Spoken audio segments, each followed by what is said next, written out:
This just started, I was eager to make my second film, and I knew I wanted to make an ensemble film, and so I just was going to make a list of ideas, and the first thing I wrote down was Sex After Kids, and that I just stopped because I was never going to come up with a better title than that.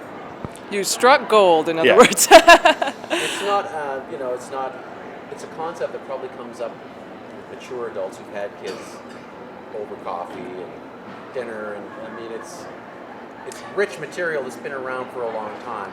Well, Jeremy in particular has a family, has 2 kids, and a lot of the cast that we actually ended up bringing on board, a lot of them were kind of new parents as well, so it was a very interesting situation where everybody was kind of eager, I think, to explore the material. I personally do not have children, so this is all foreign to me entirely, but still a very fun production.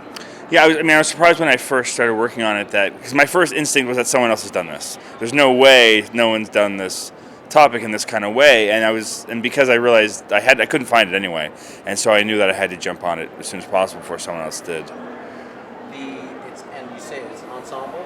You've got a bunch of storylines going on simultaneously, and just talk about kind of the demographic approach that you took to it. What you were hoping to achieve by that. Yeah, I wanted to kind of run the gamut as much as we could. We've got a lot of couples who are new parents, and all the way to a couple who his third child is finally leaving off into the world, and they're alone for the first time in 30 or so years, and trying to figure out, are we just friends now? Are we acquaintances? Can this become sexual again?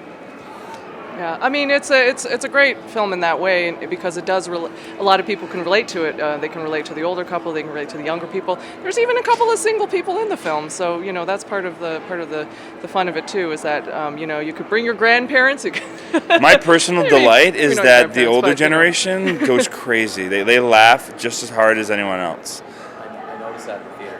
My comment when I was on stage was just my opinion, and I think others shared it though, is that I laughed so hard, but there were moments of deep discomfort as you're watching these stories unfold. It's kind of that I'm laughing, but yeah, my approach was to try to make it as honest as possible, and sometimes that makes you uncomfortable. It's like that the thing about having children is that you're put into an awkward situation, especially when you're trying to have a relationship with another adult. It's just you've got to kind of put it on hold or find ways around it. It's just it's what it is. Talk about the casting, because I think everybody agreed it was just brilliant casting. Some fantastic names from the Canadian acting fraternity. Yeah, some of the cast carried over from the first film I made, and the rest were just people that I either know from friends of friends or I'm friends with, or people that I just had in mind and we reached out to, and we were fortunate enough that they were interested in playing with us. Yeah, it wasn't a typical casting process in terms of doing auditions and things like that.